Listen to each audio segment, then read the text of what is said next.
네, 시청자 여러분 안녕하십니까? 뉴스타트 2부 시작합니다. 코스피가 드디어 5,000선을 넘어섰습니다. 우리 자본시장이 한 단계 위로 올라섰다는 점에서 의미가 큰데요. 마냥 축포만 쏘기에는 불안한 부분도 적지 않습니다. 경기는 여전히 나쁜데 지난해 4분기엔 우리 경제가 아예 역성장을 했고요. 양극화에 고환율에 대외 변수까지 수두룩합니다. 관련 내용은 2부와 3부에 걸쳐 자세히 짚어드리겠습니다. 쿠팡의 미국 투자사가 미국 정부에 문제를 제기했습니다. 한국 정부가 한국과 중국 대기업을 보호하려고 쿠팡을 공격한다는 주장인데요.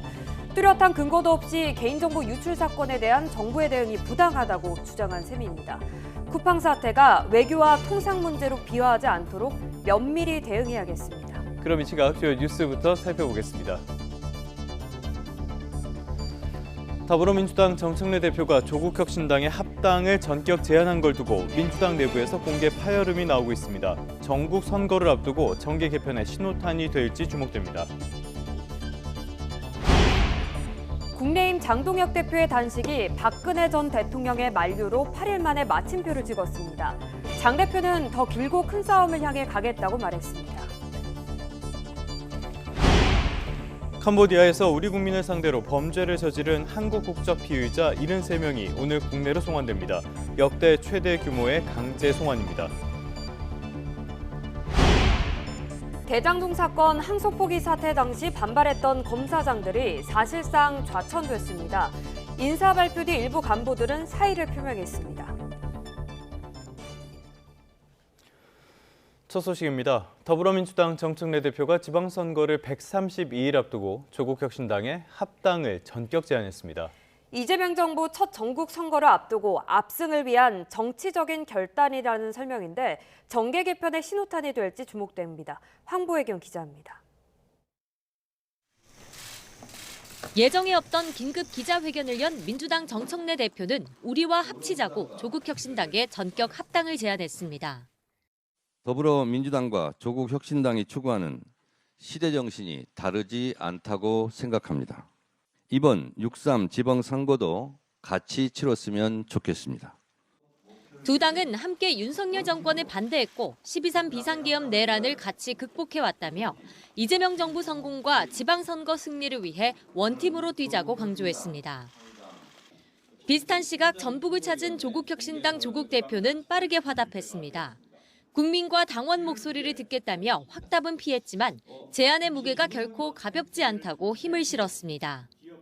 이재명 정부의 성공과 정권 재창출이라는 목표에 전적으로 동의합니다. 이를 위해 의원총회와 당무위원회의 조속한 개최를 지시했습니다. 두 대표는 전날 늦은 오후에 만나 합당 추진에 교감하고 공감대를 이룬 거로 전해졌습니다. 깜짝 발표 직전 청와대 홍익표 정무수석에게도 내용을 공유한 거로 파악됐습니다. 발표 전에 사전에 연락을 받은 건 맞습니다.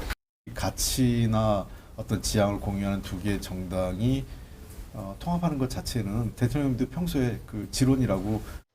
다소 갑작스러운 합당 제의는 표면적으론 지방선거 압승을 이유로 내걸었습니다. 민주당이 격전지 서울과 부산, 강원과 인천 등을 탈환하려면 표 이탈을 막아야 한다는 겁니다. 나아가 지난해 4월 담양군수 재선거 때 그랬듯 호남 텃밭에서 혁신당에 지는 사례가 반복될 수 있다는 위기감도 작용했다고 합니다. 두 당이 합치면 174석의 거대 집권 여당이 됩니다. 당 대표의 제안은 정무적 판단과 그에 따른 정치적 결단의 영역입니다. 일종의 정계 개편의 신호탄을 쏜 건데 국민의힘은 공천뇌물과 통일교 게이트를 덮기 위한 물타기라고 평가절하했고 개혁신당은 같은 중국집인데 전화기를 2대 놓았던 꼴이라고 비꼬았습니다. 합당 제안이 자칫 보수 결집을 자극할 수 있다는 우려와 함께 정청래 대표의 당권 강화 의도 아니냐는 해석까지 더해졌습니다. 사상 처음 코스피 5천 돌파로 청와대가 조명받는 날 나온 발표라 당내 불편한 분위기도 감지됩니다. YTN 황보혜경입니다. 이런 정청래 대표의 기습적인 합당 제안에 당내에서는 공개 파열음이 나왔습니다. 절차적 문제와 정치적 의도를 의심하는 반발과 지지 의견이 엇갈리면서 어수선한 분위기가 계속됐습니다. 임성재 기자의 보도입니다. 민주당 의원총회 10분 전 전격 발표된 정청래 대표의 기습 합당 제안에 의 총장은 성토장이 됐습니다. 대다수 최고위원이 추진 여부를 까맣게 몰랐다는 걸 도화선으로 정 대표가 당의 운명을 결정짓는 일을 일방 처리한다는 비판이 쇄도했습니다. 이러려고 최고위원이 됐나 한 대 얻어맞은 것 같다, 벌써 몇 번째냐 등 공개 반발은 위험 수위를 넘나들 정도로 거셌습니다. 실제로 의원님들 간의 반발도 많이 확인이 되고 있습니다. 추가적인 의원총회도 검토해봐야 되겠다는. 당 안팎은 벌집을 쑤셔넣은 분위기였는데 정 대표와 가까운 일부 의원들은 우리 모두 친청이 되자 긍정평가한다 등 힘을 실었습니다. 당연히 당원들의 투표, 또 앞서서 투표에 앞서가지고 토론 절차가 있습니다. 충분하게 논의가 될 것이고, 당내 반발은 정 대표가 당권 연임을 위해 행동에 나섰다는 의심 때문입니다. 합당 제안은 공교롭게도 정 대표의 핵심 공약 1인 1표제 당원 여론 수렴이 시작된 직후 나왔는데 더 선명한 왼쪽 혁신당에 손짓하면서 가까이는 1인 1표제 의결, 멀리는 전당대회용 표계산 의도를 노골적으로 드러낸 승부수라고 의원들은 설명했습니다. 돌발 변수 속에 애초 의원총회 주제였던 검찰개혁 논의는 다소 김 빠진 모습입니다.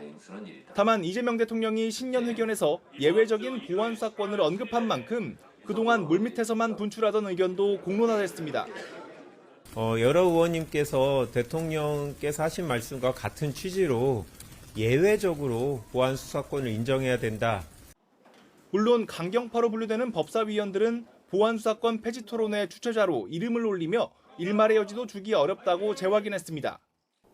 친명 친청 프레임은 갈라치기라고 일축한 게 무색하게도 민주당 내 갈등은 다시 표면화됐습니다. 의원들은 물론 당원까지 쪼개지면서 이 파열음은 계속될 것으로 보입니다. YTN 임성재입니다.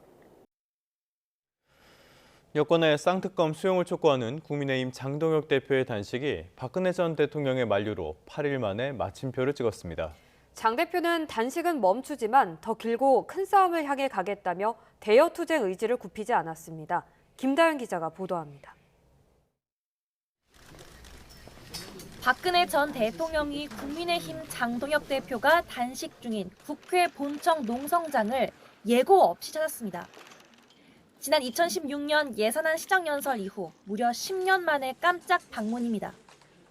박 전 대통령은 정부 여당의 무반응은 정치 도의상 있을 수 없는 일이지만 절대 아무것도 얻지 못한 게 아니라며 단식을 말렸고 겨우 몸을 일으켜 세워 앉은 장 대표는 끄덕이며 화답했습니다. 국민들께서는 대표님의 진정성을 인정할 것입니다. 이제 단식을 그만두겠다 이렇게 약속을 해주셨으면 합니다. 박 전 대통령이 떠난 뒤 장 대표는 휠체어에 의지해 구급차를 타고 응급실로 향했습니다. 이송 직전 힘겹게 입을 떼더니 단식은 8일째에 끝나지만 싸움은 이제부터라며 눈물을 글썽이기도 했습니다. 저는 더 길고 큰 싸움을 위해서 오늘 단식을 중단합니다. 국민의 탄식은 오늘부터 들불처럼 타오를 것입니다. 이어진 긴급 의원총회에서 의원들은 단식만큼이나 강력한 대여 투쟁을 이어가자고 결의를 다졌고 이른바 단식 패싱 논란 속 성사된 홍익표 청와대 정무수석과의 자리에서도 뼈있는 말을 잊지 않았습니다. 통일교와 공천 헌금 의혹에 대한 쌍특검 수용을 거듭 압박했는데 홍 수석은 단식장은 안 간 게 아니라 일정상 못 간 거라고 해명하며 병문안을 약속했습니다. 검은 돈 뿌리 뽑기를 위한 처절한 몸부림이었다고 저는 생각을 합니다. 대통령께서도 빠른 시일 내에 병원에 한번 방문할 것을 저한테 말씀을 하셨습니다. 정부 여당이 무관심 전략으로 일관했지만 당 내에선 이번 단식이 범보수 결집 측면에서 효과가 있었다고 보는 기류가 지배적입니다. 개혁보수 유승민 전 의원과 장 대표와 때때로 각을 세웠던 오세훈 시장, 개혁신당 이준석 대표의 박근혜 전 대통령까지 단식장을 찾은 건 의미가 크다는 건데 다만 한동훈 전 대표는 끝내 모습을 보이지 않았습니다. 단식이라는 극한 수단으로 보수 결집의 발판을 마련했다는 평가 속 개혁신당과의 특검 공조 후속 조치도 예고된 만큼 지방선거를 앞두고 범야권 연대가 어디까지 전선을 넓힐지 관심이 쏠립니다. YTN 김다연입니다. 네, 12.29 여객기 참사 진상규명 국정조사특별위원회가 참사 1년을 넘기고서야 첫 국회 청문회를 열었습니다. 콘크리트 둔덕과 로컬라이저 방치에 대한 책임자 추궁이 이어졌는데 관계자들은 책임을 피하기 급급했습니다. 강민경 기자입니다. 175명 희생자 묵념으로 청문회를 시작한 여야 의원들은 사고기와 충돌한 무안공항의 콘크리트 둔덕과 로컬라이저, 즉 방위각 시설을 방치한 이유를 집중적으로 캐물었습니다. 국토부와 사조위 모두 콘크리트 둔덕이 장애물임을 인정을 했습니다. 로컬라이저는 비행기가 활주로 중앙을 따라 착륙하도록 방향을 안내하는 시설인데 무안공항에서는 이를 콘크리트 둔덕 위에 세웠습니다. 둔덕이 콘크리트가 아니었다면 대형 참사는 없었을 거란 게 국토교통부의 설명입니다. 한국공항공사도 두 차례 둔덕에 대한 보완을 요구한 걸로 드러났지만 청문회에 출석한 항공당국 책임자들은 몰랐다는 말만 반복했습니다. 보완 요청 거절한 거는 맞으시죠? 아니, 저희 간부들하고 아침에 티타임을 할 때 한 번도 로컬라이저에 관한 문제가 제기된 제 기억에는 없습니다. 발을 빼려던 공항공사 역시 둔덕을 재활용하라는 지시를 내린 게 확인돼 질타를 피할 수 없게 됐습니다. 콘크리트 둔덕을 그대로 재활용하라. 발주처로부터 들었다고 하는데 그 발주처가 어디예요? 한국공항공사죠. 경찰이 늑장을 부린다는 지적도 나왔습니다. 엔진과 기체 결함에 대한 사고조사위원회의 결과를 기다린다는 핑계로 차일피일 수사를 미루며 책임자를 한 명도 송치하거나 기소하지 않았던 겁니다. 1년 동안 뭐 하셨어요? 사조위는 사조위 조사를 하는 거고 경찰은 경찰의 수사를 하는 겁니다. 왜 방치를 했나? 수사 초점 1위 가야 되는 거예요. 그런데 주요 인물안에 보면 그 부분이 대폭 빠져 있다는 얘기예요. 국토교통부에서 국무총리실 산하로 이관 절차를 밟고 있는 사고조사위원회 역시 그간 참사 규명에 적극적이지 않았다는 비판을 피하지 못했습니다. 책임 피하기에 급급한 청문회를 지켜보던 유가족들은 울분을 터뜨리며 조속한 책임자 처벌을 촉구했습니다. 국조특위는 오는 27일 결과 보고서를 채택하고 이달 말 활동을 종료할 예정입니다. YTN 강민경입니다. 이해운 초대 기획예산처 장관 후보자의 국회 인사청문회가 오늘 열립니다. 보좌진 대상 폭언 갑질과 아파트 부정청약, 편법 증여 같은 후보자를 둘러싼 각종 논란을 두고 여야의 송곳 검증이 진행될 것으로 보입니다.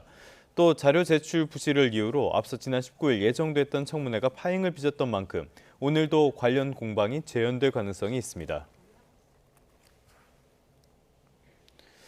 네, 어제 코스피가 장중 5,000선을 넘어섰죠. 이건 이재명 대통령의 대선 공약이기도 했습니다. 일단 청와대는 특별한 입장이 없다며 담담한 반응을 보였습니다. 시장 변동 가능성을 고려해서 차분하게 지켜보는 분위기인데요. 대신 여당이 역사적인 순간이라며 의미를 부여했습니다. 강진원 기자의 보도입니다. 코스피 5천 시대는 자본시장 정상화를 내건 이재명 대통령의 주요 대선 공약 가운데 하나였습니다. 주가 지수가 5,000포인트가 될 수 있느냐, 언제 될 것이냐. 우리가 정확하게 예측하자는 것은 아니고 그 목표를 가지고 우리가 모두가 노력하자는 것입니다. 그런데 한 번도 넘어본 적 없는 5천 피해 벽이 취임 이후 불과 7개월 만에 뚫렸는데도 이 대통령은 별다른 공개 언급을 내놓지 않았습니다. 청와대도 이런 기류에 맞춰 차분한 대응 기조를 유지했습니다. 코스피 5천 돌파에 관해서 청와대는 특별한 입장은 없고요. 그냥 담담한 입장입니다. 이 대통령이 한국거래소를 찾아가 공약 달성을 축하할 거란 취지의 소문이 돌자 이례적으로 언론 공지까지 내며 부인하기도 했습니다. 수시로 출렁이는 주식시장의 변동성을 고려한 거로 보입니다. 청와대 관계자는 차분하게 각자 할 일을 하면서 추세를 좀 더 지켜봐야 한다며 내부 분위기를 전했습니다. 대신 축하 메시지는 여당 안에서 잇따라 나왔습니다. 역사적 순간, 대기록, 코스피 6천, 7천 시대도 열겠다 등 대선 공약을 조기에 달성한 걸 강조했습니다. 장중 한때 코스피 5천 선을 돌파한 날 때마침 이 대통령과 오찬을 함께했던 민주당 내 코스피 5천 투기 위원들은 제도 개혁을 뒷받침하겠다는 의지를 밝혔습니다. 코리아 디스카운트 해소를 위한 제도 개선은 계속돼야 되고 코리아 프리미엄 시대로 가기 위한 것들까지는 앞으로 지속적으로 제도 개혁이 필요한 것이다. 정부와 여당이 주주가치 제고를 목표로 추진 중인 기업이 보유한 자사주의 소각을 의무화하는 법안, 즉 3차 상법 개정안 입법이 더 속도를 낼 거란 전망도 나옵니다. YTN 강준원입니다. 네, 시장 일각에서는 코스피가 5천을 넘어 6천선에 진입할 수 있다는 전망도 제기하고 있습니다. 다만 트럼프발 대외 불확실성과 단기 급등에 따른 조정 가능성은 악재로 꼽힙니다. 보도에 오인석 기자입니다. 코스피 5천 시대를 앞둔 국내 증시는 반도체가 상승을 이끌고 수출이 이를 밀어주는 장세입니다. 인공지능 붐과 메모리 슈퍼사이클에 힘입어 반도체를 중심으로 대형주의 실적 전망이 무서운 속도로 상향되면서 국내 증시가 글로벌 대비 여전히 저평가됐다는 진단이 나옵니다. 코스피 6천선 진입이 가능하다는 전망도 나옵니다. 정은보 한국거래소 이사장은 반도체와 방산, 조선 등 주요 산업의 경쟁력이 높아지면서 한국 증시가 새로운 도약 단계에 진입했다며 코스피가 6천선까지도 충분히 도달할 수 있다고 자신감을 내비쳤습니다. 정부도 증시 활성화 노력을 올해도 더 강력하게 지속해 나가겠다고 밝혔습니다. 국내 증시가 코리아 디스카운트를 극복하고 코리아 프리미엄이라는 말이 나올 때까지 계속해서 노력하겠다고 강조했습니다. 기업 지배구조 개선과 불공정 거래 근절, 세제 인센티브 등을 보완해 외국인 투자자는 물론이고 국내 개인 투자자들이 국내 증시가 믿고 투자해 볼 만하고 우상향을 지속할 것이라는 믿음을 가질 수 있도록 하겠다고 재정경제부 관계자는 말했습니다. 잠재 성장률 반등을 위해서 생산적 금융을 적극 지원하도록 하겠습니다. 특히 주식의 장기 투자를 위해서 생산적 금융 ISL을 신설을 하도록 하겠습니다. 하지만 워낙 가파른 오름세를 보이면서 과열 부담이 누적돼 있다는 지적도 나옵니다. 불과 9개월 만에 코스피가 2배 넘게 이례적으로 급상승한 만큼 조정이 있을 것이라는 분석입니다. 그동안의 단기 급등에 따른 가격 부담도 누적이 되어 있기 때문에 기술적인 조정 가능성도 분명히 있는 것으로 판단하고 있습니다. 상승 흐름 속에서 숨고르기 형태가 될 가능성이 높다라고 보고 있습니다. 트럼프발 대외 불확실성과 지정학적 리스크, 최근 일본을 비롯한 글로벌 국채 금리 상승 등은 국내 증시에 단기적 조정의 빌미를 제공할 악재로 꼽힙니다. YTN 오인석입니다. 경제 한 줄 뉴스입니다. 정부가 농협의 비위를 근절하고 투명성을 강화하기 위해 농협중앙회와 농협재단 등을 상대로 추가 특별감사를 진행하기로 했습니다. 중국산을 중심으로 해외 저가 제품의 공세 속에 지난해 국내 기업들이 정부에 무역 구제를 신청한 건수가 역대 최대를 기록했습니다. 관세청은 지난해 12월 한 달 동안 중국발 해외 직구 물품을 집중 단속한 결과 모의 총포 3,700개를 적발했다고 밝혔습니다. 내년 전 세계 메모리 시장 규모가 올해보다 53% 증가한 1,240조 원에 육박하며 정점을 찍을 것이란 분석이 나왔습니다. 지난달 서울의 원룸 월세가 보증금 1,000만 원에 평균 64만 원 수준이었던 것으로 나타났습니다. 지난해 말까지 소액 연체된 빚을 모두 갚은 292만 8천 명의 신용이 회복됐습니다. 지금까지 경제 한 줄 뉴스였습니다. 네, 다음 소식입니다. 쿠팡의 미국 투자사들이 미국 정부에 문제를 제기했습니다. 한국 정부가 한국과 중국 기업을 보호하기 위해서 부당하게 쿠팡을 겨냥했다는 주장인데요. 뉴욕 연결해서 자세한 소식 알아보겠습니다. 이승윤 특파원. 쿠팡의 미국 투자사들이 뭐라고 주장하는 겁니까? 네, 쿠팡의 미국 투자사인 그린옥스와 알티미터는 미국 무역 대표부 USTR에 한국 정부의 이 쿠팡 관련 조치를 조사하고 관세 등 제재를 포함한 적절한 무역 구제 조치를 해달라고 요청했습니다. 특히 한국 정부가 쿠팡 사업을 마비시키기 위해 개인정보 유출과 관련성이 적은 노동과 금융, 관세 분야까지 정부 차원으로 이 전방위적인 대응을 시작했다고 밝혔습니다. 쿠팡에 투자한 큰손인 이들 투자사는 개인정보 유출 사고 이후 한국 당국의 쿠팡을 겨냥한 대응이 일반적인 규제 집행 수준을 넘어서 투자자들이 수십억 달러의 손실을 봤다고 주장했습니다. 쿠팡이 지난해 11월 30일 이 개인정보 유출 사실을 공개한 이후 뉴욕 증시에서 쿠팡 주가는 약 27% 하락했습니다. 로이터 통신은 미국 무역법과 국제협정을 동원해 한국 당국의 조치에 도전했다며 기업 간 분쟁을 한미 정부 간 무역 이슈로 고조시킬 수 있다고 보도했습니다. USTR은 공식 조사 착수 결정에 최대 45일이 걸리는데 시작되면 공청회와 공공의견 수렴 등을 거쳐 한국산에 대한 관세 등 미국의 보복 조치로 이어질 가능성이 있다고 로이터는 전했습니다. 미국에 상장된 쿠팡의 모회사인 쿠팡 INC는 쿠팡 한국법인의 지분 100%를 소유하고 있습니다. 최근 미국 워싱턴 DC에서 제이미슨 그리어 USTR 대표와 만난 여한구 산업통상부 통상교섭 본부장은 한국 정부가 미국의 특정 기업을 차별적으로 대하는 게 아니라고 강조했습니다. 직접 들어보시죠. 비차별적으로 또 공정하게 그렇게 지금 하고 있기 때문에 그런 부분은 이제 통상이나 외교 이슈랑은 철저하게 분리해서 대응하는 게 필요하다 이렇게 봅니다. 네, 이쪽에서는 한국과 중국의 유착 의혹까지 제기했는데 이거 근거는 있는 겁니까? 사실 좀 애매합니다. 이 쿠팡의 미국 투자사들은 한미 자유무역협정 FTA에 따라 한국 정부를 상대로 국제투자 분쟁 ISDS 중재 절차에 착수하겠다는 의향서를 제출하면서 이런 내용을 담았는데요. 특히 한국 정부가 쿠팡과 경쟁하는 이 중국 대기업들을 보호하기 위해 쿠팡을 표적으로 삼았다고 주장하면서 이재명 대통령과 정홍식 법무부 국제법무국장을 수신인으로 기재했습니다. 이들은 쿠팡은 중국 더불어민주당 이재명 대통령과 긴밀한 관계를 유지하는 한국 내에 중국 대기업의 시장 점유율을 잠식하기 시작했다고 적었습니다. 이에 한국 정부가 행정 권력을 무기화하기 시작했다면서 쿠팡을 겨냥해 공정거래위원회 등의 감사, 조사, 압수수색 등을 수백 차례 실시했다고 주장했습니다. 이어 한국 정부가 쿠팡의 정부 유출 사건을 구실로 쿠팡을 상대로 허위, 명예훼손적 대응에 나섰다고도 주장했는데요. 지금까지 나온 내용을 좀 종합해 보면은 구체적인 증거는 없이 일단 의혹을 제기한 수준이라고 평가할 수 있겠습니다. 특히 김민석 국무총리가 쿠팡의 정보 유출 사건에 대해 법 집행과 관련해 마피아를 소탕할 때와 같은 각오로 해야 한다고 이 정부 규제 당국에 촉구했다고 지적했습니다. 쿠팡에 대한 언급 없이 이 금융 당국 기관들을 향해 시장 질서를 엄격하게 바로 잡아달라고 주문한 건데 이들 투자사들은 김 총리의 발언이 쿠팡과 관련된 것이라고 연결 지은 겁니다.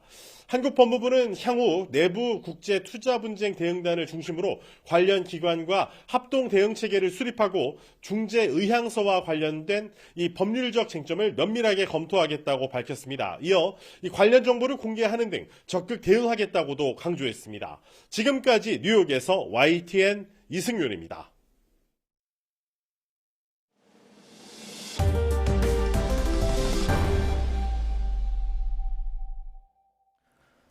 네, 사건 사고 소식 살펴보겠습니다. 지난해 6월 YTN이 보도한 전국 학력평가 정답 사전 유출과 관련해 경찰이 현직 교사를 포함한 40여 명을 적발해 검찰로 송치했습니다. 조사 결과 지난 2019년부터 6년 동안 치러진 수능 모의평가 13번 모두 문제가 유출된 것으로 확인됐습니다. 유서연 기자입니다. 수백 명이 모인 SNS 오픈 채팅방에 2026년도 6월 평가원 수학영역 시험지 파일이 공유됩니다. 파일이 올라온 시각은 오전 10시 56분쯤 학생들이 아직 한창 시험을 치고 있을 시간입니다. 2,600여 명이 모인 또 다른 단톡방에서도 비슷한 파일이 공유됐는데 이 파일 안에는 시험이 채 시작도 되지 않은 영어 영역 정답이 포함되어 있기도 했습니다.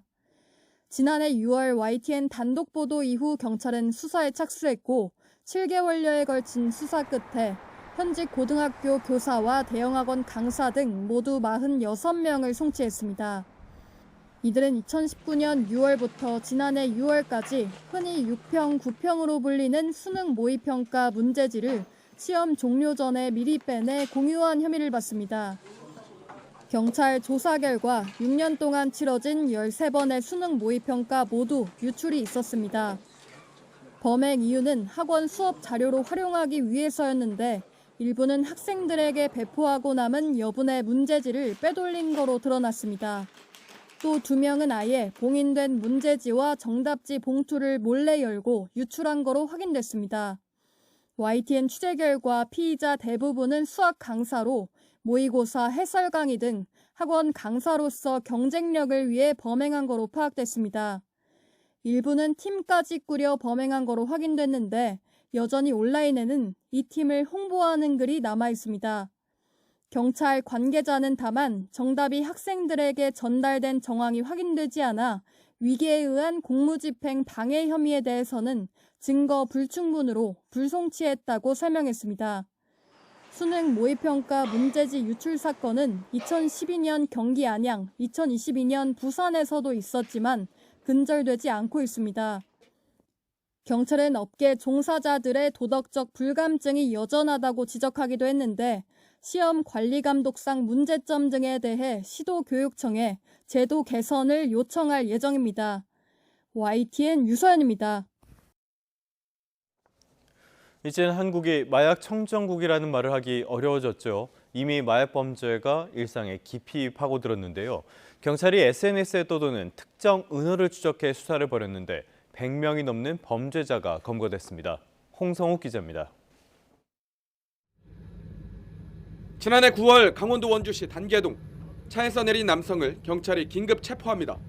몸싸움에 이어 주먹까지 휘두르며 반항하는 남성. 필로폰 투약 혐의를 받고 있습니다.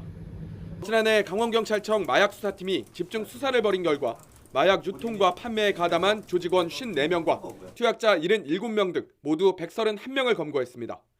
6만 명이 동시에 투약할 수 있는 시가 7억 원 상당의 필로폰 1.7kg도 압수했습니다.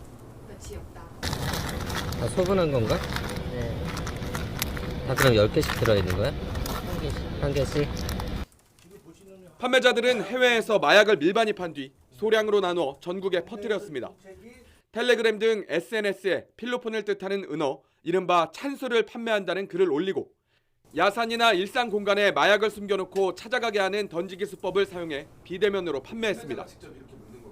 해외에서 국제 우편 등을 통해 마약류를 밀반입한 뒤 국내에서 다시 소분 포장해 유통하는 등 매우 치밀하고 은밀한 수법을 사용한 것으로 확인이 되었습니다. 마약 판매글을 확인해 수사를 시작한 경찰이 1년 만에 투약자부터 판매책, 유통책, 운반, 보관 총책까지 모두 검거했습니다. 20, 30대가 79명으로 절반 이상이었고 10대도 5명이 포함됐습니다. 경찰은 갈수록 증가하는 온라인 마약 범죄를 뿌리 뽑기 위해 전문 수사 인력을 투입해 지속적인 단속을 펼칠 계획입니다. YTN 홍서욱입니다. 조직폭력배와 전직 국가대표가 가담한 도박 조직이 경찰에 적발됐습니다. 부산경찰청 형사기동대는 도박 조직 23명을 붙잡아 이 가운데 조직폭력배 2명을 포함해 7명을 구속했습니다. 이들은 지난 2022년 4월부터 지난해 9월까지 부산 해운대구 일대 오피스텔 8곳을 단기간 빌려 옮겨 다니며 불법 도박 사이트에서 판돈 2조 원대 도박에 참가해 36억 원을 부당하게 챙긴 혐의를 받고 있습니다. 경찰 관계자는 조폭이 불법 도박으로 조직 자금을 확보했고 아시안게임 메달리스트 출신 전직 국가대표 선수도 도박 조직에 가담했다고 밝혔습니다. 인천지방법원은 생후 9개월 아들의 목을 눌러 숨지게 한 혐의로 재판에 넘겨진 30대 남성 A씨에게 징역 20년을 선고했습니다. 또 이를 방조한 혐의를 받는 A씨의 아내에게는 징역 3년 6개월을 선고했습니다. 재판부는 A씨가 피해 아동이 생후 4개월일 때부터 학대해왔고 아내는 이 사실을 알고도 묵인했기 때문에 죄질이 좋지 않다고 지적했습니다. 경찰 조사에서 A씨는 아들이 장난을 치다 다쳤다고 진술했지만 이후 아이가 너무 울어서 때렸다며 자신의 혐의를 인정한 것으로 파악됐습니다. 지금까지 사건 사고 소식이었습니다.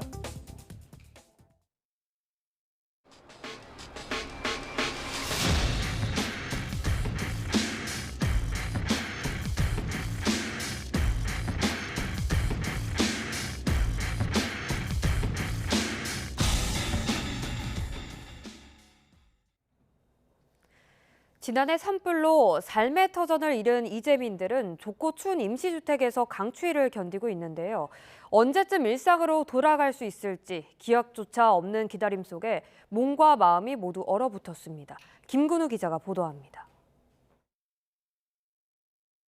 경북 안동의 산불 이재민 임시주택 단지입니다. 산자락을 따라 부는 칼바람에 체감온도가 영하 20도까지 떨어졌습니다. 강추위 속에서 이재민들이 의지할 수 있는 건 8평 남짓한 임시주택뿐입니다. 말이 주택이지 컨테이너를 개조한 조립식 건물이라 매서운 추위를 이겨내기엔 역부족입니다. 밖으로 드러난 수도관은 걸핏하면 동파돼 물이 끊깁니다. 추운데 이제 동파가 되고 하니까 물도 안 나오고 또 이게 우프 새다 보니까 얼음 유청이 요새 얼음이 얼었거든요. 습기가 차니까 얼음이 얼었더라고. 오늘 아침 내가 보니까. 강추위 속 다시 농사를 준비하는 농민들도 막막하기는 마찬가지입니다. 산불 피해가 컸던 과수원입니다. 10달이 흘렀지만 여전히 곳곳에는 이렇게 죽은 나무들이 방치돼 있고 부러진 나무 토막들도 나뒹굴고 있습니다. 보험금과 정부 지원금은 턱없이 부족한데 새로 나무를 심어도 수확까지는 몇 년을 더 버텨야 합니다.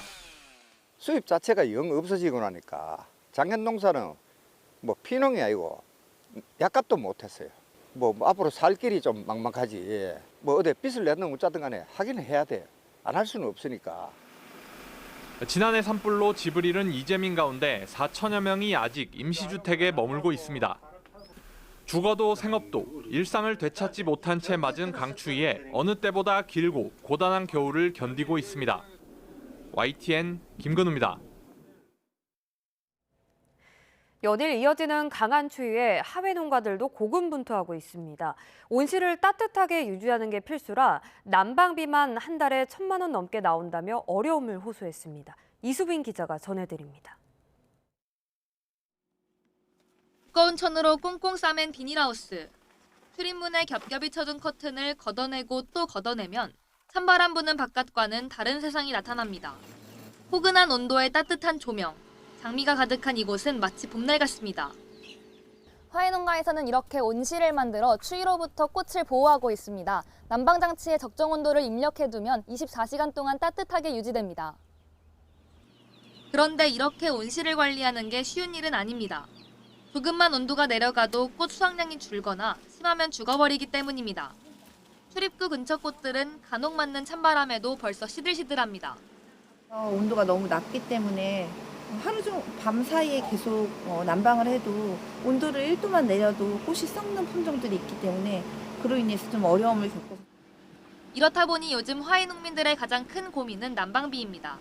지난 한 달 사이 1,000평짜리 장미농원에서 난방비만 1,200만 원이 나왔습니다. 지난 겨울에는 최대 800만 원 정도였는데 한파가 심해지고 농사용 전기요금도 오르면서 부담이 더 커진 겁니다. 힘들지요, 당연히. 이게 겨울에는 전부 이렇게 난방을 하는데 전기세가 갑자기 많이 작년부터 올라버려가지고. 꽃을 보면 웃음이 나지만 난방비 생각에 마음이 무겁다는 화훼농민들. 혹독한 추위가 얼른 지나가기만 기다리고 있습니다. YTN 이수빈입니다. 오늘도 옷차림 따뜻하게 하셔야겠습니다. 올겨울 최저기온을 기록한 어제를 지나며 한파의 최대 고비는 넘겼지만 이 시각 서울의 기온이 영하 11도 가까이 떨어지며 공기가 얼음장처럼 차갑습니다. 이번 주말까지 영하 10도 안팎의 강추위가 이어지는 만큼 건강관리도 잘하셔야겠습니다. 호남 서해안 곳곳에는 대설주의보가 내려진 가운데 강한 눈이 내리고 있는데요. 내일까지 호남 지역에 최대 5에서 7cm의 눈이 더 오겠습니다. 오늘 밤부터는 서울 등 내륙 지역에도 1cm 안팎의 눈이 조금 내려 쌓이겠습니다. 반면 동쪽 지역은 대기가 더욱 메말라가고 있습니다. 건조특보가 확대 강화되는 가운데 바람도 강하게 불고 있습니다. 화재 사고 발생하지 않도록 조심하셔야겠습니다. 자세한 기온을 보면 현재 서울이 영하 10.8도, 대구는 영하 5.9도를 보이고 있습니다. 한낮에는 서울 영하 1도, 대구 4도, 부산은 5도에 그치겠습니다. 내일 새벽에 눈비는 대부분 그치겠고요. 이번 주말과 휴일에는 대체로 맑을 것으로 전망됩니다. 날씨였습니다. 이 시각 주요 뉴스입니다. 오늘 이해운 기획예산 첫 장관 후보자의 인사청문회가 열립니다. 다양한 의혹으로 여권 내에서도 사퇴 요구가 나온 만큼 여야 모두 송곳 검증을 예고했습니다. 더불어민주당 정청래 대표가 조국혁신당의 합당을 전격 제안한 걸 두고 민주당 내부에서 공개 파열음이 나오고 있습니다. 전국 선거를 앞두고 정계 개편의 신호탄이 될지 주목됩니다. 국민의힘 장동혁 대표의 단식이 박근혜 전 대통령의 만류로 8일 만에 마침표를 찍었습니다. 장 대표는 더 길고 큰 싸움을 향해 가겠다고 말했습니다. 우리 주식시장 출범 70년 만에 코스피가 장중 5,000선 고지를 밟았습니다. 하지만 소수 대형주의 매수세가 집중되면서 중소형주와의 수익률 격차가 크게 벌어진 모습입니다. 네, 다시 주요 뉴스부터 살펴보겠습니다. 캄보디아에서 우리 국민을 상대로 범죄를 저지른 한국 국적의 피의자들이 오늘 국내로 송환됩니다. 모두 73명, 역대 최대 규모인데요. 이재명 대통령은 악질적인 초국가 범죄를 끝까지 추적해 뿌리를 뽑겠다고 강조했습니다. 홍민기 기자입니다. 청와대 참모진 회의를 주재한 이재명 대통령. 초국가 범죄가 외교 분쟁까지도 불러오는 악질적인 범죄라며 엄단 의지를 밝혔습니다. 국민의 안전을 위협하고 민생을 파괴하는 초국가 범죄를 국내외를 불문하고 반드시 처벌된다는 점을 확실히 보여줄 수 있게 조치해 주시기 바랍니다. 청와대도 브리핑을 열고 이 대통령 지시로 지난해 출범한 초국가 범죄 특별대응 TF가 한국 국적 피의자 73명을 송환한다고 밝혔습니다. 지난해 10월 첫 강제 송환된 피의자 64명보다 많은 역대 최대 규모입니다. 코리아 전담반, 국정원, 현지 경찰 등 수사팀이 장기간에 걸친 추적 끝에 거둔 성과입니다. 이들의 범죄로 피해를 본 국민은 800여 명, 피해 금액은 486억 원에 달하는데 이 가운데엔 연애를 빙자한 사기로 모두 120억 원을 뜯어낸 부부 사기단도 포함됐습니다. 총책인 남편 강모 씨는 아내와 함께 성형수술로 외모를 고치며 도피한 끝에 지난해 첫 송환 명단에는 빠져 있었습니다. 그래서 가고 싶어도 갈 수 있는 상황이죠. 아니기도 하고요. 제가 일단은 제 와이프와도 만나서 얘기를 해보고. 이 밖에 미성년자 대상 성범죄를 저지르고 캄보디아로 도주하거나 투자 전문가로 속여 사회 초년생 등에게 100억 원대 사기를 친 피의자들도 현지에서 모두 검거됐습니다. 이들은 정부가 마련한 전용기에 탑승하는 즉시 체포돼 오늘 오전 인천국제공항에 도착할 예정입니다. 경찰 등 수사기관은 이들을 상대로 정확한 범행 사실과 공범 여부 등을 강도 높게 수사할 방침입니다. 청와대는 열흘 전에도 캄보디아 내 성착취 사기 조직원 20여 명 검거 사실을 직접 발표하는 등 초고가 범죄에 엄정 대응하겠다는 의지를 거듭 강조하고 있습니다. YTN 홍민기입니다. 대장동 사건 항소 포기 사태 당시에 반발했던 검사장들이 사실상 좌천됐습니다. 당시 성명에 이름을 올리지 않았던 김태훈 서울남부지검장은 고검장으로 승진했는데 인사 발표 뒤 일부 간부들은 사의를 표명했습니다. 김영수 기자가 보도합니다. 법무연수원 연구위원으로 옮기는 검사장은 모두 7명입니다. 박현준 서울 북부지검장을 포함해 인천과 울산, 제주까지 일선 검찰청을 이끄는 검사장 4명이 포함됐습니다. 지난해 11월 대장동 사건 항소 포기 사태 당시 단체 항의 성명에 이름을 올린 검사장들입니다. 여기에 장동철, 김형석, 최영아, 대검찰청 부장 3명도 같은 자리로 이동하는데 노만석 전 대행의 사퇴를 요구했던 인물들로 전해졌습니다. 검사장 인사를 앞두고 법무부는 비교적 한직으로 평가되는 법무연수원 연구위원 자리를 12개에서 23개로 늘렸고 이번 인사로 일부 채웠습니다. 항소 포기 사태 반발에 대한 좌천성 인사라는 게 검찰 안팎의 대체적인 평가입니다. 다만 성명에 동참한 일부 검사장은 법무부나 대검 핵심 보직에 임명되면서 여러 인사 요인이 종합적으로 반영됐다는 해석도 있습니다. 이재명 정부 들어 검사장으로 승진해 정교유착 합동수사본부를 이끌고 있는 김태훈 서울 남부지검장은 고검장으로 승진했습니다. 김 지검장은 항의 성명에 동참하지 않았던 인물입니다. 검찰청이 폐지되기 전 사실상 마지막 검사장 인사에 대해 법무부는 공소청 전환 등 검찰개혁 과제 추진을 위한 진용이라고 설명했습니다. 이번 인사 발표 이후 법무연수원 연구위원으로 발령된 박영빈 인천지검장을 포함해 일부 인사들은 사의를 표명했습니다. YTN 김영수입니다.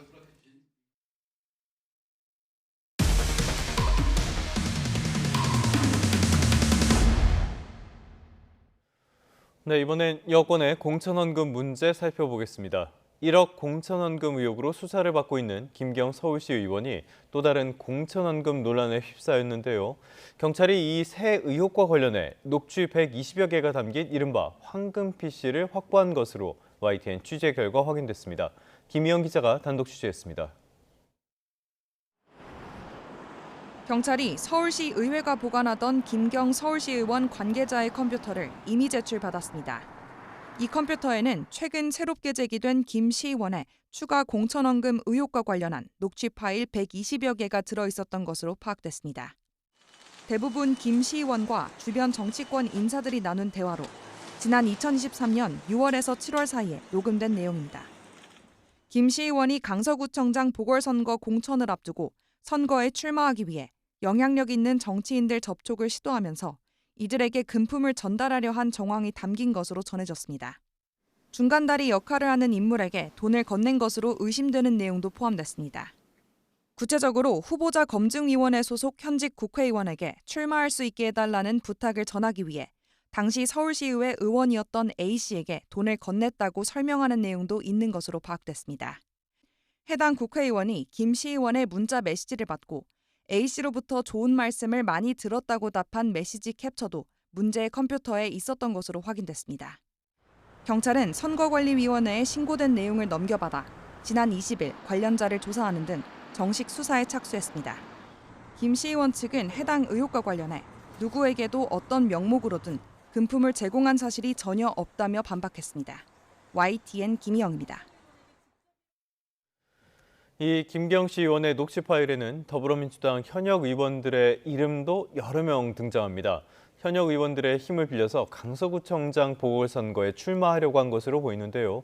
만약에 정말 국회의원에게 금품이 건네진 것으로 드러날 경우에 이 정치적인 파장은 그야말로 어마어마할 전망입니다. 이어서 정현우 기자입니다. 지난 2023년 국민의힘 소속 김태우 전 강서구청장이 대법원 유죄 확정 판결로 물러나게 되면서 보궐선거가 치러졌습니다. 강서구 화곡동 일대를 지역구로 둔 김경 서울시 의원도 강서구청장 자리를 노렸습니다.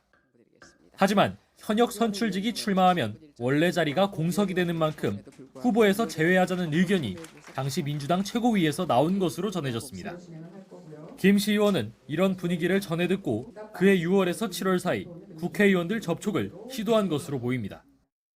김경 시 의원 관계자 PC에 보관돼 있던 녹취 120여 개엔 자신의 출마를 도울 만한 현직 국회의원들과 만남을 주선해달라며 주변인들에게 부탁하는 내용이 담긴 것으로 전해졌습니다. 또 이 의원들에게 돈을 전달하려 한 것으로 의심되는 정황도 있는 것으로 파악됐습니다. 대화에선 현역 민주당 의원 여러 명의 이름이 언급된 것으로 알려졌습니다. 하지만 김경 시 의원은 결국 공천에서 배제돼 선거에 출마하지 못했습니다. 경찰은 국회의원들에게 실제 금품이 건네졌는지 수사할 것으로 보이는데 결과에 따라 파장이 상당할 것으로 보입니다. 다만 김 시 의원 측은 의혹을 전면 부인하고 있습니다. 녹음된 대화를 주도한 건 김 시 의원이 아닌 상대방이었다며 역시 구청장 출마를 준비하던 경쟁자로 추정된다고 주장했습니다. 일부러 유도성 질문을 해 김 시 의원이 도덕적 문제가 있는 것처럼 대화를 녹음하고 녹취를 이용해 공천에서 배제되게 하려 한 것으로 보인다는 설명입니다. 김 시 의원 측은 그러면서 이 같은 의혹을 신고한 인물도 무고죄로 고소하겠다는 입장을 밝혔습니다. YTN 정현우입니다. 네, 김경시 의원의 또 다른 의혹이 담긴 이른바 황금 PC가 등장하면서 공천원금 수사가 정치권 전반으로 확대될지에도 관심이 쏠리고 있습니다. 경찰은 담당 수사팀 인력을 최근에 다시 보강하면서 수사에 속도를 내고 있는 것으로 보입니다. 이현정 기자입니다. 그동안 김경 서울시 의원은 지난 2022년 서울 용산 호텔에서 강선우 의원을 만나 공천원금 1억 원을 건넨 혐의로 경찰 수사를 받아왔습니다. 그런데 이른바 황금 PC를 경찰이 확보하며 지난 2023년 강서구청장 보궐선거를 앞두고도 정치권에 로비를 시도했는지에 대해서도 수사가 시작됐습니다. 2022년 지방선거뿐 아니라 2023년 강서구청장 보궐선거까지 공천 과정 전반에 대한 수사가 불가피해 보이는 상황. YTN 취재 결과 경찰은 지난 16일 수사팀 7명을 증원한 데 이어 일주일도 안 돼 6명을 추가로 늘린 것으로 확인됐습니다. 새로 충원한 인원은 법률 검토 등 단순 지원 업무를 맡는 게 아니라 실제 수사에 투입되는 요원이란 설명입니다. 추가 의혹까지 불거진 가운데 수사의 속도를 내려는 것으로 보이는데 정작 중요한 증거인 황금 PC를 확보하는 데는 늦은 것 아니냐는 지적도 나옵니다. 이번에 경찰이 확보한 PC는 김경시 의원의 전 보좌진이 사용했던 것으로 김시 의원 사무실과는 다른 층에 있었던 것으로 파악됐습니다. 이에 대해 경찰은 지난 11일 압수수색 당시에는 해당 의혹에 대한 첩보를 입수하기 전이었고 압수 범위에도 포함되지 않아 문제의 PC를 확보하지 못했다고 설명했습니다. 핵심 증거를 확보하고 수사 인력까지 증원한 경찰이 앞서 지적받은 늑장 수사 오명을 벗을 수 있을지 주목됩니다. YTN 이현정입니다. 네, 이번엔 윤 전 대통령 쪽으로 시선을 돌려보겠습니다. 내란 특검이 윤 전 대통령의 체포방해 혐의 사건 항소를 결정했습니다. 무죄가 난 부분들과 양형이 구형의 절반으로 낮게 나왔다는 점을 다툴 예정입니다. 이준혁 기자입니다.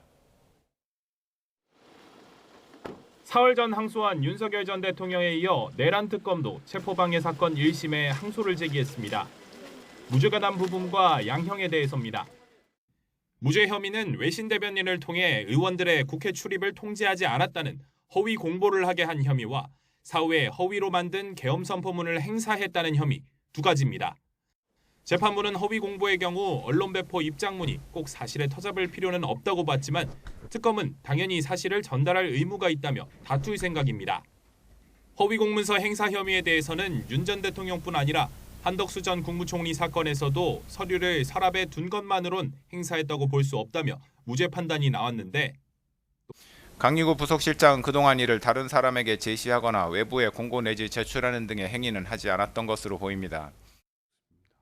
특검은 법적 문제를 대비해 꾸민 문서를 이미 만들어둔 것만으로 행사했다고 볼 수 있는 데다 서명하며 돌려본 행위부터가 서류를 사용한 거라는 입장입니다. 특검은 또 징역 10년 구형의 절반에 그친 선고형이 지나치게 낮다고 보고 있습니다. 경호처 사병화라는 범행의 중대성이나 서부지법 폭동 사태 가담자에게 징역 5년이 선고된 점과 견줘도 형평이 맞지 않는다고 지적하고 있습니다. YTN 이준엽입니다. 한덕수 전 총리에 이어 다음 달에는 이상민 전 행정안전부 장관의 선고가 예정돼 있습니다. 한 전 총리가 징역 23년, 중형을 선고받으면서 내란에 가담한 혐의를 받는 다른 국무위원들에 대한 법원의 판단에도 관심이 쏠리고 있습니다. 안동준 기자입니다. 한덕수 전 국무총리에게 징역 23년을 선고한 1심 재판부는 판결문에서 이상민 전 행정안전부 장관을 모두 170여 차례 언급했습니다. 재판부가 내란 중요 임무 종사 혐의에 해당한다고 판단한 한 전 총리의 행위에는 이 전 장관과 언론사 단전 단수 이행 방안을 논의한 부분이 포함됐습니다. 나아가 재판부는 이 전 장관이 이런 지시를 경찰청과 소방청에 전달했다고 봤습니다. 그에 따라 이상민은 포고령 발령 후 조지호 호석군에게 전화하여 그 지시를 이행하였고 그 다음 날 그 지시의 이행 여부를 확인하였습니다. 다음 달 12일 선고를 앞둔 이 전 장관은 윤석열 전 대통령에게 해당 문건을 받은 것부터 한 전 총리와 논의한 사실도 없다고 부인하고 있습니다. 재판부가 다르긴 하지만 앞선 재판부가 두 사람이 언론사 단전 단수를 논의한 사실을 인정하며 유죄로 판단한 부분은 적지 않은 영향을 미칠 수 있습니다. 합동수사본부에 검사 파견 검토를 지시하는 등 내란에 가담한 혐의를 받는 박성재 전 법무부 장관의 재판은 다음 달부터 본격 시작됩니다. 이 재판은 이진관 부장판사가 담당하고 있는데 박 전 장관은 한 전 총리 선고에서도 몇 차례 언급됐습니다. 피고인은 대적gin실에서 박성재, 이상민과 논의하여 헌법과 관련 법령을 검토한 결과 이 부장판사가 12.3 비상계엄을 내란으로 판단한 만큼 비상계엄 선포 이후 박 전 장관의 행위 역시 엄격하게 평가될 가능성이 큽니다. 이 밖에도 지기현 부장판사가 심리하고 있는 김용현 전 국방부 장관 사건은 윤 전 대통령 사건과 병합돼 다음 달 19일 선고가 예정돼 있습니다. 한 전 총리에게 징역 23년 중형이 선고되면서 내란에 가담한 혐의를 받는 다른 국무위원들의 1심 결과에도 관심이 쏠리고 있습니다. YTN 안동준입니다. 사건 사고 한 줄 뉴스입니다. 지난해 7월 대전 괴정동 거리에서 전 여자친구를 흉기로 살해한 혐의로 재판에 넘겨진 27살 장재원이 1심에서 무기징역을 선고받았습니다. 검찰이 중국인 동포 형제를 살해하고 2명에게 흉기를 휘두른 혐의로 1심에서 무기징역을 선고받은 차철남에게 항소심에서도 재차 사형을 구형했습니다. KT 사옥을 폭파하겠다는 글을 인터넷에 올리는 등 폭파 협박을 일삼아온 20대 A군이 구속 상태로 검찰에 넘겨졌습니다. 서울 은평경찰서는 동거 중인 남성을 흉기로 찌른 혐의로 40대 여성 A씨를 긴급 체포해 조사 중이라고 밝혔습니다. 고가의 수입 중고차를 일부러 물에 빠뜨리는 수법으로 억대 보험금을 타낸 일당이 경찰에 붙잡혔습니다. 전북경찰청 소속 간부급 경찰관이 아파트 투자를 미끼로 지인들의 돈을 빼돌린 혐의로 검찰에 넘겨진 사실이 뒤늦게 드러났습니다. 지금까지 사건, 사고 한 줄 뉴스였습니다. 도널드 트럼프 미국 대통령이 그린란드의 전면적인 접근권을 얻기 위해 유럽과 협상하고 있습니다. 또 그린란드의 대가도 지불하지 않겠다고 밝혔는데 덴마크와 그린란드는 주권을 협상할 수 없는 레드라인이라고 강조했습니다. 워싱턴 홍상희 특파원입니다. 그린란드에 대한 무력 사용과 관세 철회에 이어 트럼프 대통령이 이번에는 영구적 접근권을 확보하겠다는 미묘한 입장을 내놨습니다. 그린란드를 병합할 것이냐는 질문에 영구적이고 전면적인 접근권을 갖기 위해 유럽과 협상을 하고 있다고 답했습니다. We're talking about it's really being negotiated now, the details of it, but essentially it's total access. It's there's no end, there's no time limit. We're not doing a 99 or a 10-year or anything else. 또 미국이 원하는 군사적 접근권을 갖게 될 것이라면서도 국가 안보의 문제이기 때문에 대가는 지불하지 않을 거라고 말했습니다. What are you willing to pay for Greenland? Well, I'm not going to have to pay anything. We're going to be able to put what we need on Greenland because we want it. 미국의 차세대 방공망인 골든돔 시설을 그린란드에 건설할 것이라며 이스라엘 아이언돔의 100배 정도의 값을 매길 수 없는 놀라운 것이 될 거라고 강조했습니다. 앞서 트럼프 대통령은 마르크 리터 북대서양 조약기구 나토 사무총장과의 회담에서 그린란드와 북극 전체에 관한 합의의 틀을 만들었다고 밝혔습니다. 때문에 트럼프 대통령이 그린란드를 병합하겠다는 기존 입장에서 전면적인 접근권 확보로 입장을 선회했다는 해석이 나오고 있습니다. 덴마크와 그린란드 총리는 미국과 골든돔에 대해 협상을 할 수 있다면서도 영토 주권은 침범할 수 없는 레드라인이라고 강조했습니다. We cannot cross the red lines. We have to respect our territorial integrity. We have to respect international law, sovereignty. 또 나토 사무총장에게 대신 협상해달라고 요청한 적이 없다면서 트럼프 대통령과 리터 사무총장의 합의 내용을 알지 못한다며 불쾌감을 나타냈습니다. 외신들은 트럼프 대통령의 태도 변화로 미국과 유럽 국가들의 갈등 국면에는 숨통이 트게 됐지만 대서양 동맹 관계와 경제적 신뢰에는 타격이 불가피하다고 지적했습니다. 워싱턴에서 YTN 홍상입니다. 일본 국회 중의원 회상과 이에 따른 총선거를 앞두고 다카이치 총리가 이끄는 자민당이 정치 비자금에 연루됐던 의원들을 대거 공천했습니다. 특히 비자금 연루의 핵심인 구 아베파 인물들이 상당수 포함됐는데 결국 아베파 복권을 통해 보수층 결집을 노린 것 아니냐는 분석이 나옵니다. 도쿄에서 김세호 특파원의 보도입니다. 집권 자민당이 비자금에 연루됐던 정치인 37명을 공천하기로 해 논란이 일고 있습니다. 특히 하기우다 간사장 대행 등 구아베파 핵심들이 상당수 포함됐습니다. 재작년 10월 중의원 총선 때 당시 이시바 총리는 비자금에 연루된 아베파 의원 12명을 공천에서 배제했는데 이를 뒤집은 겁니다. 자민당 측은 이미 지난 선거에서 국민의 심판을 받은 만큼 문제가 없다는 입장입니다. 옛 아베파 인물들의 대거 공천은 아베 노선의 계승을 내걸며 아베파 의원들의 지지로 당선된 다카이치 총리의 의향이 반영된 것으로 보입니다.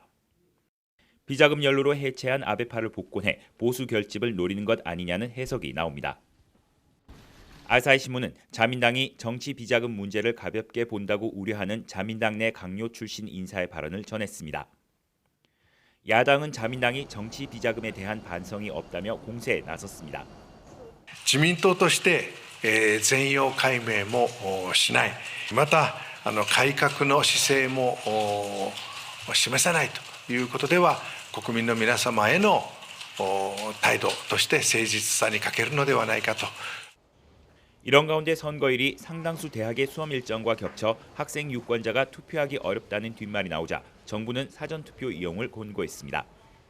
投開票日と試験日が重なった場合には当日に投票を行うことが難しいこともあると思われますが、こうした場合には期日前投票を積極的に利用していただくと。 하지만 수험 대비에 집중해야 할 학생들이 사전투표를 할 여유가 있겠느냐는 비판이 이어집니다. 비자금에 연루된 자민당 정치인의 대거 공천은 주요 선거에서 자민당의 발목을 잡아왔던 정치자금 논란에 다시금 불을 붙이고 있습니다. 도쿄에서 YTN 김세호입니다. 연초부터 서울 집값이 가파르게 오르는 가운데 이번 주 서울 아파트값은 13주 만에 최대폭으로 상승했습니다. 특히 동작구와 관악, 양천구 아파트값이 급등했는데요. 서울 집값 상승세가 계속되자 상대적으로 가격 접근성이 있는 아파트로 매수 움직임이 빨라지고 있다는 분석이 나옵니다. 차유정 기자가 보도합니다.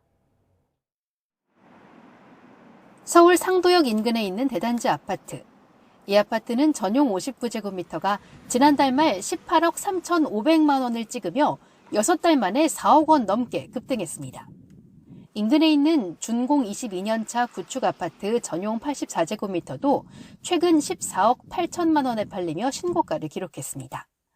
구축, 신축할 것 없이 전부 다 호가 자체가 새로 나오는 것들은 최고가로 호가 나오고 그래도 문의 오시고 매수하시겠다고 하시는데 이번 주 서울 아파트 값이 0.29% 오르며 2주 연속 상승폭을 키운 가운데 동작구와 양천, 관악구의 오름폭이 두드러졌습니다. 서울 주간 아파트값 상승률은 지난해 10월 이후 13주 만에 가장 높았습니다. 동작구 아파트값은 한 주 만에 0.51% 올랐고 관악, 양천구도 급등했습니다. 서대문구 아파트값 오름폭도 0.3%대로 올랐고 그간 약세였던 노원구도 0.2%대로 올라섰습니다. 이른바 서울 상급지 매수세가 숨고르기에 들어갔다는 평가 속에 중고, 중저가 아파트 시장까지 꿈틀대는 모습입니다. 전반적인 거래 여건이 빠듯한 상황에서도 공급 부족과 전세 불안 우려가 커지면서 감당 가능한 가격대와 입지를 중심으로 실수요자들의 매수 움직임이 활발해지고 있다는 관측이 나옵니다. 대출 규제나 자금 부담 속에서 먼저 형성된 거래 사례가 하나의 기준점으로 작용을 하고 이를 참고해서 움직이려는 포모 심리가 제한적으로 결합된 결과라고 볼 수 있을 것 같습니다. 서울뿐 아니라 경기 용인 수지구, 성남 분당구 등 경기 주요 지역 집값도 오름폭이 한층 더 가팔라진 가운데 연초부터 수도권 집값 상승세가 심상치 않은 모습입니다. YTN 차유정입니다. 요즘 두바이 쫀득 쿠키, 이른바 두쫀쿠가 화제를 모으면서 품절 대란이 벌어지고 있습니다. 뜨거운 인기에 유통업계도 흐름에 동참하고 나섰는데요. 수요가 급증하면서 원재료 가격도 심상치 않게 오르고 있습니다. 오동건 기자입니다. 피스타치오와 카다이프로 섞은 재료에 달콤한 마시멜로가 더해지면 겉은 쫀득, 속은 바삭한 두바이 쫀득 쿠키가 완성됩니다. 또 이 두바이 초콜릿이라는 카테고리와 또 1세대 쫀득 쿠키라는 거를 좀 결합을 해보고 싶다는 니즈가 있어서 요거를 좀 시도를 해봤고요. 중동식 반죽을 활용한 이 쿠키는 SNS를 통해 빠르게 확산했는데 소비자들의 뜨거운 반응을 얻고 있습니다. 너무 달다 싶었는데 근데 먹으면 먹을수록 약간 단맛에 익숙해져서 좀 더 찾게 되는 것 같아요. 바삭함과 고소함을 동시에 느낄 수 있는 식감에 매장마다 품절과 대기줄이 이어지고 있습니다. 최근 이처럼 두바이 쫀득 쿠키가 인기를 끌면서 제품을 내놓자마자 거의 동의나는 수준입니다. 보시면 알겠지만 이미 솔드아웃 다 판매가 완료됐습니다. 이른바 두쫑쿠 열풍에 유통업계도 빠르게 반응하고 있습니다. 편의점 4사는 모두 쫀득을 앞세운 제품을 출시했고 파리바게트, 투썸플레스 등 제과 카페 업계도 유사한 제품을 잇따라 선보이고 있습니다. 하지만 달아오른 관심과 수요만큼 원재료 판매량이 늘어나면서 재료 가격도 크게 오르고 있습니다. 실제로 이마트 집계 결과 마시멜로 판매량은 두쫑쿠가 인기를 끈 뒤 1년 전보다 4배 가까이 늘었고 G마켓에서는 무려 115배나 증가한 것으로 나타났습니다. 이마트 기준 시세를 살펴보면 피스타치오 400g에 12,980원, 마시멜로 300g에 2,980원입니다. 유통업계 관계자는 피스타치오를 비롯한 두쫑쿠 재료가 2배 이상 오르는 추세라고 밝혔습니다. 처음에 제가 마시멜로 같은 경우 샀을 때는 10,000원대에 샀었는데 지금은 이제 50,000원대까지 오르기도 하고요. 여기에 기본적으로 설탕과 지방 함량이 높은 제품이라 건강을 해칠 수 있는 만큼 잦은 섭취는 자제해야 한다는 지적도 나오고 있습니다. YTN 오동건입니다. 우리 경제의 회복 흐름이 이어지고 정부의 경제 성장 전략에 대한 기대감이 커지면서 소비 심리가 소폭 개선됐습니다. 한국은행이 발표한 소비자 동향 조사를 보면 이번 달 소비자 심리 지수는 110.8로 지난달보다 1포인트 올랐습니다. 지수는 지난 연말 고환율과 고물가 영향에 2.5포인트 떨어졌다가 한 달 만에 반등했습니다. 한은 관계자는 연초 환율이 다소 떨어졌을 때 응답이 다수 이뤄져 고환율에 대한 우려보다는 정부의 경제 정책과 수출 기대감이 영향을 미쳤다고 설명했습니다. 또 최근 증시 상승이 생활 형편과 가계저축, 경기 부분 응답에도 긍정적인 영향을 미친 것으로 나타났다고 덧붙였습니다. 네, 다음 소식입니다. 이재명 대통령이 신년 기자회견에서 지방주도 성장을 강조하면서 광역자치단체의 행정통합이 탄력을 받고 있습니다. 하지만 지방선거를 5달도 남기지 않은 시점에 진행되는 하향식 속도전에 불만과 우려의 시선도 적지 않습니다. 이윤재 기자가 보도합니다. 정부가 재정 지원을 앞세워 군부를 떼면서 지방 정부마다 행정통합 속도전이 시작됐습니다. 하지만 탑다운 방식 밀어붙이기에 불만과 우려도 적지 않습니다. 먼저 시간입니다. 공직선거법을 보면 선거 넉 달 전, 그러니까 다음 달 3일부터 예비후보 등록이 이루어져야 합니다. 특별법으로 이 문제를 푼다 하더라도 늦어도 다음 달 말까진 국회를 통과해야 통합단체장을 뽑을 수 있습니다. 결국 논의 시간은 한 달 정도가 전부라 졸속 통합이란 지적이 나오는 겁니다. 시간에 쫓기면 주민 의견을 제대로 반영하기도 어렵습니다. 실제로 낙후 지역 소멸 가속화, 지역 정체성 훼손, 재정 분산 등의 이유로 통합의 필요성을 되묻는 목소리가 이어지고 있습니다. 지역마다 처해져 있는 객관적인 상황이 다르기 때문에 지역의 특성과 현황을 반영한 중장기적인 전략과 로드맵이 갖춰진 상태에서 이 논의가 진행되어야 바람직할 것으로 생각합니다. 교육계의 우려도 적지 않습니다. 행정통합 여파로 자율적으로 이뤄지던 교육 행정 체계가 무너질 수 있다는 지적입니다. 교육 자체가 흔들리지 않아야 합니다. 교육의 자율성과 공공성을 반영한 별도의 기준과 원칙이 특별법에 담겨야 하고 교육 재정을 안정적으로 확보하고 지원하는 방안이 분명해야 합니다. 행정통합 속도전에 불이 붙은 가운데 반대 여론을 잠재울 대안과 촘촘한 여론 수렴이 반드시 선행돼야 한다는 목소리가 커지고 있습니다. YTN 이윤재입니다.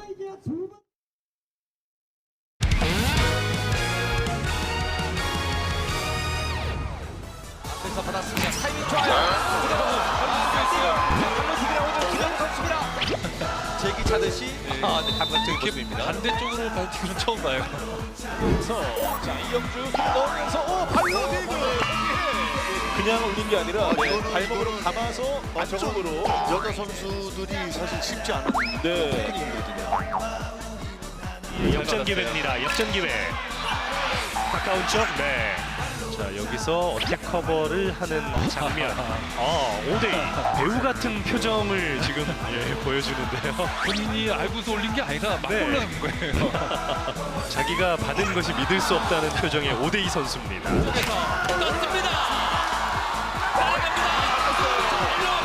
구영찬이 발로 살렸어요. 구영찬 선수가 정말 황금발 보여줍니다. 저희가 족보 중계도 하거든요. 그쪽으로 가도 괜찮을 것 같습니다.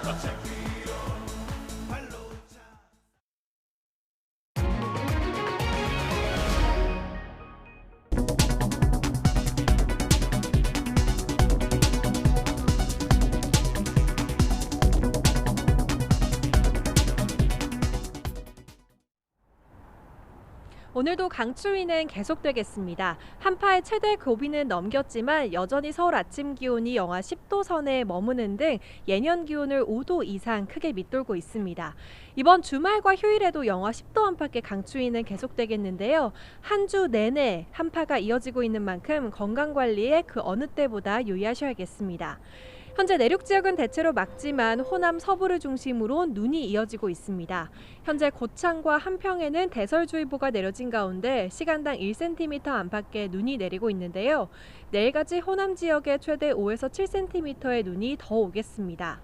오늘 밤부터는 서울 등 내륙 지역에도 1cm 안팎의 눈이 조금 내려 쌓이겠습니다. 여전히 내륙 대부분 지역에 한파특보가 발령 중입니다. 경기 북동부와 강원 영서, 충북 북부와 경북 북부 곳곳에는 한파경보가, 그 밖에 중부와 전북 동부, 영남 서부 지역에는 한파주의보가 내려져 있습니다. 자세한 현재 기온은 서울이 영하 10.5도, 대구는 영하 6.1도를 보이고 있고요. 낮에는 서울이 영하 1도, 대전 2도, 광주와 부산 5도에 그치겠습니다. 눈비는 내일 새벽에 대부분 그치겠습니다. 이후에는 하늘이 개면서 이번 주말과 휴일에는 대체로 맑을 것으로 전망됩니다. 눈비 소식이 없는 동쪽을 중심으로는 대기가 계속 메말라가고 있습니다. 현재 동해안과 영남 대부분 지역에 건조특보가 내려져 있는데요. 바람도 강하게 부는 만큼 산불 등 화재 사고 발생하지 않도록 주의하셔야겠습니다. 지금까지 YTN 이혜민입니다.